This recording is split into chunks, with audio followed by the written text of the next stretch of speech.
पुण्यातील वैष्णवी हगवाने आत्महत्या प्रकरणानंतरनं लग्नामध्ये जे काय वारेमाप खर्च होतो तो समोर येतो आहे, त्याच्या आकडेवारी समोर येतो आहे आणि ते खरं तर एखाद्या मुलीच्या बापाला असेल किंवा मुलाच्या बापाला असेल एक धडकी बनवणारी पाहायला मिळते आहे. नेमका हा समाज चालला आहे तरी कुठे आणि नेमकं या वेगवेगळ्या कितीतरी समाज आहेत, मात्र या समाजामध्ये जो काय खर्च होतो आहे तो खरंच गरजेचा आहे का, हे आज आपण जाणून घेणार आहोत. नेमकं कोल्हापुरातील नागरिकांना काय वाटते हे आपण या आजच्या व्हिडिओमधून जाणून घेणार आहोत. चला तर मग. नाना, मराठा समाज असेल किंवा कोणताही समाज असेल, मोठ्या प्रमाणात वारेमाप खर्च केला जातो आहे. किती साधारण तुमच्या काळामध्ये पूर्वी खर्च होत होता आणि आता किती खर्च होतो साधारण लग्नाला? ती 40 वर्षापूर्वी सुद्धा खर्च करत होती, परंतु जे आवश्यक खर्च आहे ते खर्च करून त्यामध्ये साधारणतः धार्मिक विधीला महत्त्व दिलं जात होतं. आणि ते धार्मिक विधी मिळाल्यानंतर पै पाहुणे नेमके आले की त्यांच्यासाठी जे काय जेवण करणे या फारसा असा खर्च होत नव्हता. त्यावेळी काय होतं की ते लग्न कार्य म्हणजे 5-5 दिवस चालायचे. त्यामध्ये एक जिव्हाळा जुळून एकत्र येणे, महिलांच्यासाठी हळद दळणे असेल आणि एक वेगळे असे उपक्रम असायचे. त्यावेळचं एक जिव्हाळा जोडण्याचं एक साधन होतं लग्न म्हणजे, आणि 2 कुटुंब एकत्र येत होते. पण आत्ता नेमकं काय झालेलं आहे, आता लग्न म्हणजे इव्हेंट चाललेला आहे. खर्चाव खर्च तो किती करतो आहे आणि मी किती करतो आहे. बरं, एखाद्या श्रीमंतानं केलं तर आपण समजू शकतो आहे, पण आज ह्या पश्चिम महाराष्ट्रातील उत्पन्नाचा जर आकडा बघितला, सर्वसामान्य 15,000 ते 20,000च्या वर पगार नाही आहेत. मग सर्वसामान्यांची लग्न करायची म्हटलं तर किमान 5,000 ते 7,000 रुपये, लाख रुपये खर्च येतो आहे. काय होतं आहे की आत्ता एक पायंडा पडलेला आहे. काय पडलेला आहे पायंडा? की लग्न करून त्याच्या मुलीने द्यायचं आहे, साखरपुडा करायचा मुलीने करायचा आहे, दागिने द्यायचे आहेत, आम्हाला नको आहे, तुमच्या मुलीलाच घाला. अशा पद्धतीनं जेवढं काय मिळेल ते मुलीच्या बापाकडनं मिळवायचा पायंडा चालला आहे. बरं, या आता मुलीच्या वडिलांना किती आहे, 15-20 लाख, 15,000 ते 20,000 रुपये त्यांना उत्पन्न असते. मग अंगापेक्षा बोंगा मोठा असं आपल्याकडे म्हटलं जाते. तशा पद्धतीनं एक मुलगीला सुख मिळवून असं खर्च करत जायचं आणि 2-3 महिन्यानंतर दोन्ही कुटुंब इतकी घातागुतीला येतात की त्यातून अशा पद्धतीच्या परत मुलीकडून मागणी वाढायला लागते. आणि ह्या जाचातून आज महाराष्ट्रात जे हगवण्यासारखं प्रकरण झालेलं आहे, वैष्णवीची जी आत्महत्या झालेली आहे त्यातूनच घडलेली आहे. यापूर्वी आत्महत्या होत नव्हत्या काय, काही प्रमाणात होत होत्या, परंतु त्यावेळी काय होतं, तालीम संस्था असतील, गाव पातळीवरचे नेते असतील, ही लोक एखादा जाच वाहिले तर त्यामध्ये भाग घेऊन हे सगळे समझोता होत होता.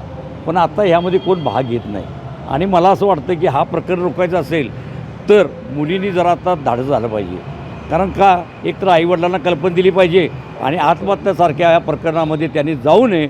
आणि आम्हीसुद्धा मुलीचे बाप आहोत, संसार तिकडं सुखाचा व्हावा यासाठी आम्ही प्रयत्न करतो आहे. आणि त्यामुळे मुलीचा बाप म्हणून मी आपल्याला एवढं सांगतो आहे की मुलींनी आत्महत्या करू नये, प्रसंगी पोलीस स्टेशनला जावं आणि कायदा सक्षम आहे. मात्र जर पाहायला गेलं तर साक्षरता एका बाजूला वाढत चालली आहे, लोक मोठ्या प्रमाणात उच्च शिक्षित होत आहेत, मात्र तरी देखील त्यांचे विचार आता बदलायला लागलेत वाटतंय का? हे बघा की आपल्या राष्ट्रपुरुषांनी महिलांना नाही तर बहुजनाला शिक्षणाची संधी नव्हती, त्यावेळी शिक्षणानं मनुष्य शहाणा होईल, हा माणूस शहाणा होईल म्हणून यासाठी प्रयत्न केले. आज कोण शिकलेलं नाही, सगळी शिक्षणानं समृद्ध झालेले आहेत. जसं शिक्षण मोठं झालं तसं माणूस मला वाटतं की शहाणा झाला नाही, असं माझं मत आहे. अगदी सगळ्यांना मी नावं ठेवत नाही, परंतु शिक्षण झालं तर त्याला समंजसपणा येणं गरजेचं आहे. लक्षात घ्या. विचार करा की आज आम्ही अंबाबाईचाच विचार करा की त्या ठिकाणी आम्ही ज्यावेळेला जातो काय किती लोक असायची, त्यामुळे भक्त मोजके असायचे. आता भक्ताचा महापूर लुटलेला आहे.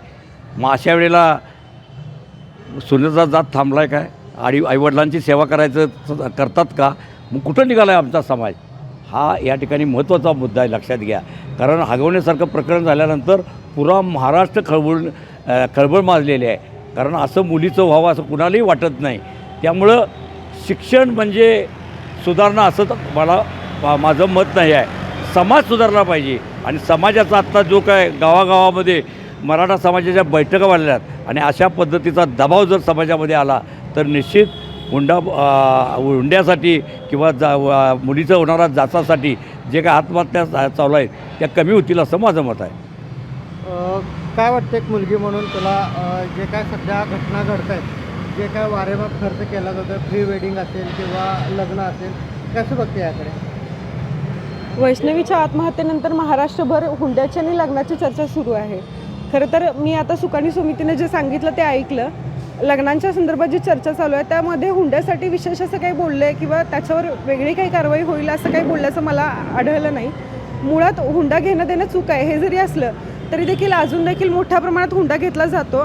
फक्त काय झालं आहे की रोख स्वरूपातला बदलून आता साहित्य स्वरूपात हुंडा घेतला जातो. आपण बघितलं तर लग्नाच्या हॉलमध्ये फ्रीज, TV ह्या सगळ्या गोष्टी दाखवण्यासाठी ठेवल्या जातात आणि ह्या लग्नाला पोलीस, बाकीचे सगळे मोठे नेते वगैरे सगळे उपस्थित असतात. तरी देखील ह्या लग्नांमध्ये असे प्रकार होतात आणि ह्याच्याकडे दुर्लक्ष होतं आहे. मुळात हुंडा घेणं आणि देणाऱ्या दोघांवर देखील ही कारवाई व्हायला पाहिजे. लग्नासाठी जी कर्ज वगैरे घेऊन लग्न होत आहेत ह्या सगळ्या गोष्टीवरती सरकारनं लक्ष दिलं पाहिजे. आणि जर आपल्याला हुंडा किंवा हा दिखाव्यासाठी वारेमाप होणारा खर्च टाळायचा असेल तर सामुदायिक लग्नाला आपण प्रोत्साहन दिलं पाहिजे. त्यासाठी होणाऱ्या गोष्टी वाढवल्या पाहिजेत.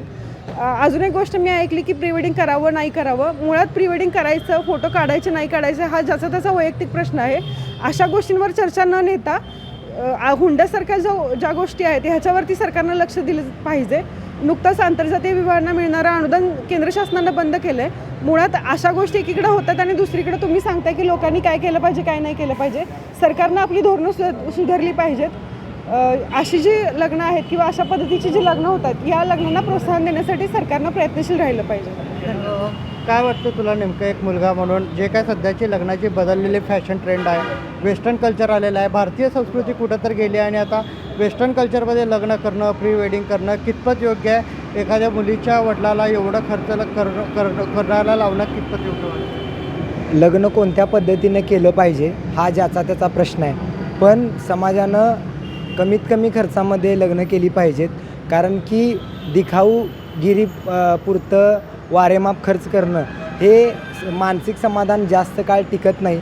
आणि हे जर थांबवायचं असेल तर मला असं वाटतं की कायद्याची कडक अंमलबजावणी करणं गरजेचं आहे. आणि कायद्याची कडक अंमलबजावणी करता करता समाजाची मानसिकता बदलण्यासाठी सुद्धा समाजानं प्रयत्न करणं गरजेचं आहे. कारण की नुसताच कायद्याची कडक अंमलबजावणी करून फायदा नाही. समाजाची मानसिकता बदलण्यासाठी प्रबोधनाची सुद्धा आवश्यकता आहे. कारण की बऱ्याच वेळेला वेगवेगळे कायदे आपण करतो पण मानसिकता लोकांची चांगली नसल्यामुळे ह्या गोष्टी थांबत नाहीत.